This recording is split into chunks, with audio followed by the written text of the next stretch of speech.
अफगानिस्तान संकट पर retire captain देवी शरण का बयान सामने आया है। उन्होंने कहा है कि 20 साल बाद भी तालिबान नहीं बदला है। देवी शरण ने कहा है कि कंधार में जो हालात पहले थे वही आज हैं। आपको बता दें कि कंधार में हाईजैक प्लेन के कैप्टन थे देवी शरण।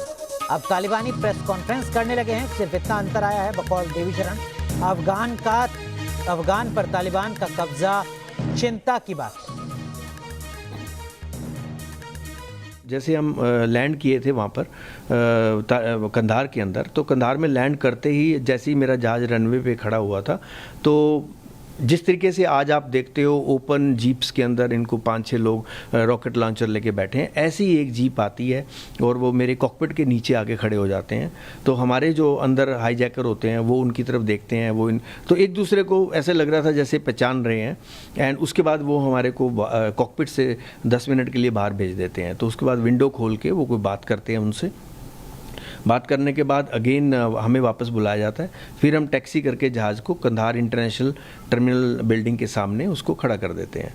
तो उसके बाद उनका बिहेवियर जो था वो बड़ा ही अजीब बिहेवियर था। मतलब कोई ऐसा नहीं था कि वो हमारे साथ थे। डेफिनेटली वो चाहते थे कि किसी तरीके से भी ये जो हाईजैकर्स हैं इनका काम बन जाए, इनके जो भी डिमांड है पूरी हो जाए। और हम लोगों का ये था कि वो चाहते थे कि ठीक है, अगर ब्लड शेड होए बगैर इनकी डिमांड पूरी हो जाती है तो हो जानी चाहिए। तो ये ऐसा मैंने वहाँ पर उनका बिहेवियर देखा। बट डेफिनेटली वहाँ पर जो कवालीज बैठे थे, जो मेरा जहाज़ को सराउंड करके बैठे थे, जो विद रॉकेट लॉन्चर्स और with civil dress and with turban and all, तो वो सारे के सारे अंदर से और वैसे भी वो हमारे हाईजैकर्स के साथ ही थे, वो हमारे साथ नहीं थे बिल्कुल भी। बट वहाँ की उस टाइम की जो गवर्नमेंट थी वो कहीं ज़रूर शो कर रही थी कि हम किसी को मरने नहीं देंगे, वो जरूर शो कर रही थी। बट ये मुझे मालूम था कि विदाउट इनकी डिमांड जब तक पूरी नहीं होगी तब तक मेरे को नहीं लगता ये जाने देंगे हमें यहाँ से। वैसी ही कंडीशन आज दिख रही हैं जो 20 साल पहले दिख रही थी हमें, और मेरे को तो कोई बदलाव उसमें नज़र आता नहीं है। द ओनली थोड़ी सी सोफिस्टिकेशन कुछ लोगों में दिखती है, टीवी पे जो बोलते हैं या कुछ ऐसा है, और हमारे टाइम में थोड़ी ऐसी सोफिस्टिकेशन नहीं थी। तो वो मेरे को लगता है टाइम के साथ वैसे भी आती है।